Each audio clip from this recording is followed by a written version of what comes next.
Hi all, welcome to CUET PG 2024 PYQ discussion.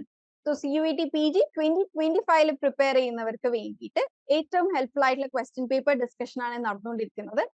നമ്മളിവിടെ discuss ചെയ്യുന്നത് last year that is 2024 psychology paper ആണ്.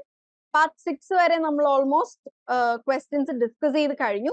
Here we are in part 7. So ഇവിടെ ഒരു match the following ആണുള്ളത്. Types of മെമ്മറിയും ആ മെമ്മറിയുടെ ഡിസ്ക്രിപ്ഷനും ആണ് ഏറ്റവും ബെസ്റ്റ് മാച്ചിങ് ആയിട്ടുള്ള ഡിസ്ക്രിപ്ഷൻ ചൂസ് ചെയ്യുക. പ്രൊസീജിയറൽ മെമ്മറി എന്ന് പറഞ്ഞാൽ എന്താണ്?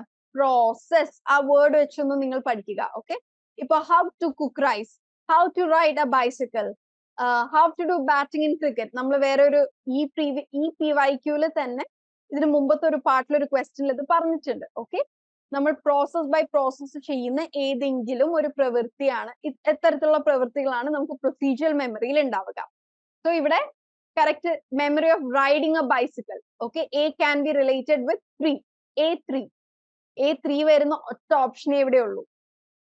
ഓക്കെ, ദെൻ ബാക്കിയും കൂടെ നമുക്കൊന്ന് കണക്ട് ചെയ്ത് നോക്കാം. B4 sensory memory. Visual memory for short span of time ആണ് സെൻസറി മെമ്മറി. ഓക്കെ ആണ്. ഈ sensory memory is any sensory memory that last for few seconds അല്ലെ. സെൻസറിയൽ മെമ്മറിയിൽ നിന്നാണ് STM to LTM അല്ലെ. So B4 is correct. പിന്നെ C1 semantic memory എന്ന് പറഞ്ഞാൽ deepest level of processing. Semantically processed ആയിട്ടുള്ള മെമ്മറി, അതായത് നമ്മൾ മീനിങ് മനസ്സിലാക്കിയിട്ട് ലെവൽസ് ഓഫ് പ്രോസസിങ് എന്ന് പറഞ്ഞിട്ട് ഒരു മെമ്മറി മോഡൽ പ്രപ്പോസ് ചെയ്തിട്ടുണ്ട്.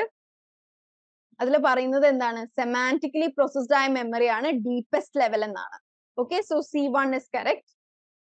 D2 that is episodic memory എന്ന് പറഞ്ഞാൽ മെമ്മറി ഓഫ് എൻ ഈവന്റ്. നമ്മുടെ ലൈഫിൽ നടന്ന ഏതെങ്കിലുമൊക്കെ ഈവന്റ്സ്, ഇപ്പൊ ഒരു ബർത്ത്ഡേ സെലിബ്രേഷൻ ആവാം, നമ്മൾ ഫാമിലി ആയിട്ട് ട്രിപ്പ് പോയതാവാം, ഇതെല്ലാം എപ്പിസോഡിക് മെമ്മറിയിലാണ് വരിക. So option 4 is the right answer. Which of the following questions could be of most interest to a cognitive psychologist? താഴെ 4 ക്വസ്റ്റ്യൻസ് കൊടുത്തിട്ടുണ്ട്. ഈ 4 ക്വസ്റ്റ്യൻസിൽ ഒരു കോഗ്നിറ്റീവ് സൈക്കോളജിസ്റ്റിന് ഏറ്റവും കൂടുതൽ ഇൻട്രസ്റ്റ് ഉള്ളത് ഏതായിരിക്കും എന്നാണ്. How does A child acquire the concept of colour? Concept of colour cognitive related ആണ്. സോ അത് ബൈസ്റ്റാൻഡിൽ വെക്കുക. പിന്നെ ഒരു കാര്യം, ആദ്യത്തെ ഒരു ഓപ്ഷൻ കാണുമ്പോൾ തന്നെ ഇതാവും എന്ന് വിചാരിച്ച് ബാക്കി ഓപ്ഷൻസ് നോക്കാതെ ടിക്ക് ഇടരുത് കേട്ടോ. കാരണം വാട്ട് ഇഫ് അതിനേക്കാൾ ആപ്റ്റ് ആയ വേറെ ഒരു ഓപ്ഷൻ ഉണ്ടെങ്കിലോ? അപ്പൊ അതുകൊണ്ട് അങ്ങനെ ചെയ്യരുത്. 4 ഓപ്ഷൻസും വായിച്ചതിന് ശേഷം മാത്രം റൈറ്റ് ഓപ്ഷൻ ചൂസ് ചെയ്യുക. സെക്കൻഡ് ഓപ്ഷൻ കൊടുത്തിരിക്കുന്നത് are introverted people more likely to be high self monitors? ഇത് കുറച്ചും കൂടി ഒരു പേഴ്സണാലിറ്റി റിലേറ്റഡ് സൈക്കോളജിസ്റ്റ് നോക്കാൻ സാധ്യത ഉള്ളതാണ്, ഇൻട്രോവേർട്ട് എക്സ്ട്രോവേർട്സിന്റെ ബിഹേവിയർ. സോ അത് കട്ട് ഓഫ് ചെയ്യാം.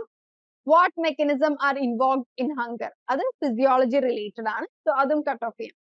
How is unconscious represented in dreams? അത് സൈക്കോ അനലിസ്റ്റ് റിലേറ്റഡ് ആണ്, അല്ലെങ്കിൽ psychoanalytic school of psychology related ആണ്. So adum cut off ചെയ്യാം. So we'll get back to A. How does a child acquire the concept of color? ഒരു കുട്ടി എങ്ങനെയാണ് കളറിനെ കാണുന്നതെന്നല്ല, ഈ colour, നിറങ്ങൾ എന്ന കോൺസെപ്റ്റിനെ എങ്ങനെയാണ് മനസ്സിലാക്കുന്നതാണ്. So that is obviously a question of cognitive psychologist. So ഇവിടെ ആൻസർ A only ആണ് കേട്ടോ. That is option 1. Next is which of the following structures is not? പലപ്പോഴും പലരും ക്വസ്റ്റ്യനിലെ നോട്ട് മിസ് ചെയ്തു പോവാറുണ്ട്. അതുകൊണ്ടാണെന്ന് തോന്നുന്നുണ്ട് ഇപ്പൊ പല ക്വസ്റ്റ്യൻ പേപ്പേഴ്സിലും നോട്ട് അണ്ടർലൈൻഡ് ആയിട്ട് കാണാം. പക്ഷെ എപ്പോഴും ശ്രദ്ധിക്കാം. Not part of the central core of human brain. Options medulla, temporal lobe, pons, hypothalamus. Medulla, pons ഇത് രണ്ടും നമ്മുടെ ഹൈൻഡ് ബ്രെയിനിന്റെ ഭാഗമാണ്. ഹൈപ്പോതലാമസ് നമ്മുടെ ഫോർ ബ്രെയിന്റെയും ഭാഗമാണ്. സോ ഇവിടെ ടെമ്പോറൽ ലോബ് നമ്മുടെ ഫോർ ബ്രെയിന്റെ ഒരു ഭാഗമാണ്. നമ്മുടെ ഫ്രോണ്ടൽ ലോബിനെ 4 ആക്കി തിരിച്ചതാണ് temporal lobe, occipital lobe, parietal lobe ഒക്കെ. സോ എന്താണ് ഇവിടെ central core of human brain. Main parts ചോദിച്ചതിൽ ടെമ്പറൽ ലോബ് വരില്ല.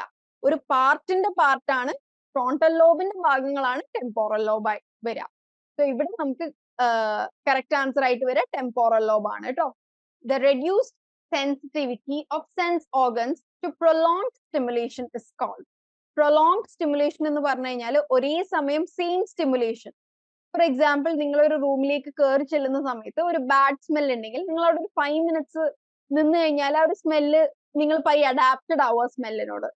സോ എന്താണ് ആ ഒരു പ്രോസസ്സിനെ അഡാപ്റ്റേഷൻ. യെസ്, സെൻസറി അഡാപ്റ്റേഷൻ എന്ന് തന്നെയാണ് കേട്ടോ കറക്റ്റ് ആൻസർ വരിക. ബാക്കി 3 വേർഡ്സും അത്ര റെലവെന്റ് അല്ല, നമ്മൾ യൂസ് ചെയ്യുന്നതല്ല.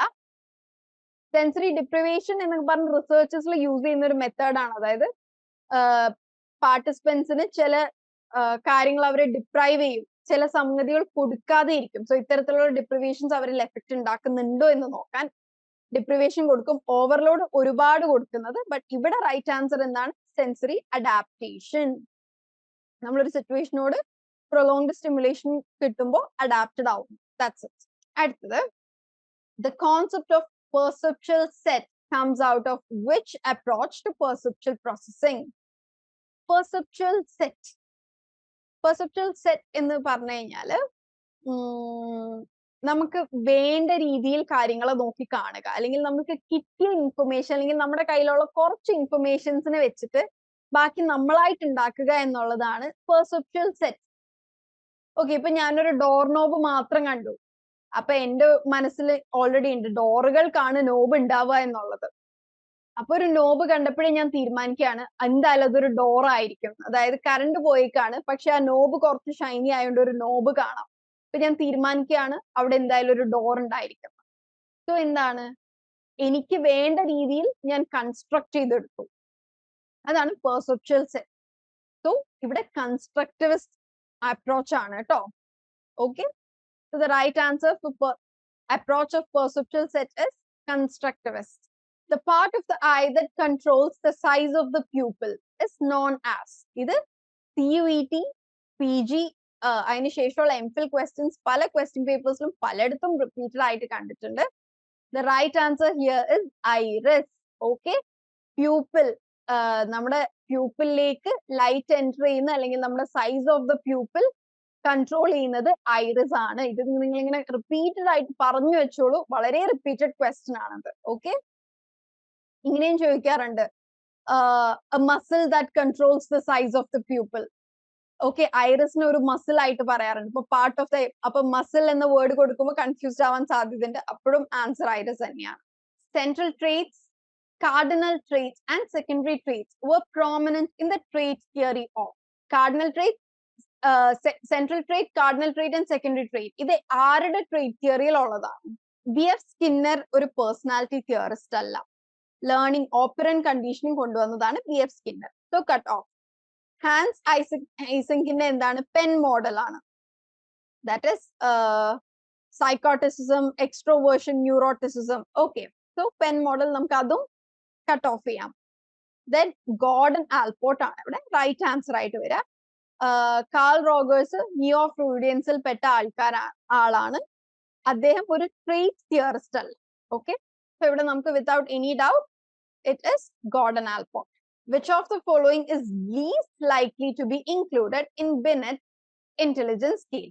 ഇതിൽ ബിനെ ഇന്റലിജൻസ് ടെസ്റ്റിൽ ഉണ്ടാവാൻ സാധ്യത ഏറ്റവും കുറവുള്ള, അല്ലെങ്കിൽ സാധ്യത ഇല്ലാത്തത് ഏതാണ്? Colour discrimination, vocabulary size and fluency, verbal comprehension, recognition and meaning of familiar objects.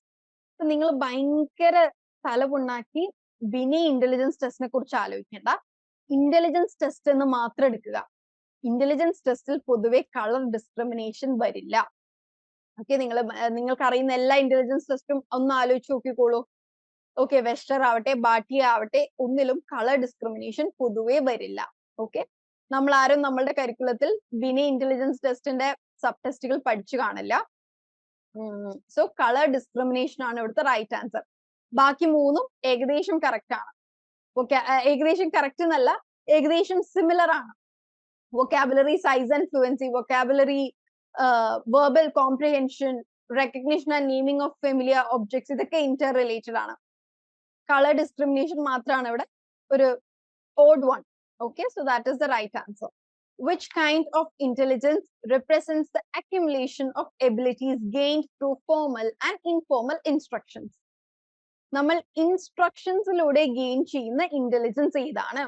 നമ്മളിപ്പോ സ്കൂളിലെല്ലാം പോയി, അല്ലെങ്കിൽ ഇപ്പൊ ഞാനിപ്പോ പഠിപ്പിക്കുമ്പോൾ നിങ്ങൾ എന്താ, ഇതൊരു ഫോർമൽ ഇൻസ്ട്രക്ഷൻ അല്ലേ? ഈ ഒരു ഫോർമൽ ഇൻസ്ട്രക്ഷൻസിലൂടെ നിങ്ങൾ നേടിക്കൊണ്ടിരിക്കുന്നത് ഏത് ഇന്റലിജൻസ് ആണ്? ഓക്കെ, നിങ്ങൾ നേടിക്കൊണ്ടിരിക്കുന്നത് ക്രിസ്റ്റലൈസ്ഡ് ഇന്റലിജൻസ് ആണ്. ഇവിടെ സെൻസറി മോട്ടോർ ആൻഡ് ഫോർമൽ, അത് രണ്ടും കട്ട് ഓഫ് ചെയ്തോളൂ. രണ്ടും ഇന്റലിജൻസ് ആയിട്ട് പറയാറില്ല. ഫ്ലൂയിഡ് ആൻഡ് ക്രിസ്റ്റലൈസ്ഡ് ആണ്. ഫ്ലൂയിഡ് ഇന്റലിജൻസ് എന്ന് പറഞ്ഞു കഴിഞ്ഞാൽ നമുക്ക് നൊവേൽ പ്രോബ്ലംസ് സോൾവ് ചെയ്യാനുള്ള ഒരു പ്രോബ്ലം സോൾവിങ് എബിലിറ്റിനെയാണ് നമ്മൾ ഫ്ലൂയിഡ് ഇന്റലിജൻസ് പറയാം. ഇൻസ്ട്രക്ഷൻസിലൂടെ ഗെയിൻ ചെയ്യുന്ന നോളജ് ക്രിസ്റ്റലൈസ്ഡ് ആണ്. ഓക്കെ, മറ്റൊരു റിലേറ്റഡ് ക്വസ്റ്റ്യൻ ഞാൻ പറയാം. വിത്ത് age increases fluid intelligence decreases. പ്രായം കൂടുമ്പോൾ ഫ്ലൂയിഡ് ഇന്റലിജൻസ് കുറയും, ക്രിസ്റ്റലൈസ്ഡ് ഇന്റലിജൻസ് കൂടും. അത് ഓർത്ത് വെച്ചോ, അതും ഒരു റിപ്പീറ്റഡ് ക്വസ്റ്റ്യൻ ആണ്. ഈ ഫ്ലൂയിഡ് ക്രിസ്റ്റലൈസ് കണ്ടപ്പോ ഒന്ന് പറഞ്ഞു എന്നേ ഉള്ളൂ. Sensory is to motor as receptor is to ആക്സോണും ഡെൻഡ്രൈറ്റും ന്യൂറോണിന്റെ ഭാഗങ്ങളാണ്. അപ്പൊ അത് കട്ട് ഓഫ് ചെയ്യാം. പിന്നെ ഉള്ളത് എന്താണ്? 3 and 4 is effector and CNS. CNS central nervous system. Central nervous system നമ്മുടെ ബ്രെയിനും സ്പൈനൽ കോഡും ആണ് മെയിൻ കോൺസ്റ്റിറ്റ്യുവൻസ് അല്ലെ? അപ്പൊ ഇവിടെ എന്താവാനാ സാധ്യത? എഫക്ടർ ആണ്. അത് എങ്ങനെ എഫക്ടർ ആവുന്നു? റിസപ്റ്റർ. ഓക്കെ, എഫക്ടർ എന്ന് പറഞ്ഞാൽ എന്താണ്? ഏതെങ്കിലും ഒരു മെസ്സേജ് റിസീവ് ചെയ്യുമ്പോൾ അതിന് റെസ്പോണ്ട് ചെയ്താൽ അതൊരു എഫക്ടർ ആണ്. Okay, so receptors are effectors. Okay, so sensory is to motor and receptor is to effector. So with that നമ്മൾ part 7 wind up ചെയ്യാണ്. We just have few more questions to complete. അത് നമ്മൾ അടുത്ത പാർട്ടിൽ ചെയ്യുന്നതായിരിക്കും. So for further details of CUET PG coaching, please contact the number above. Thank you.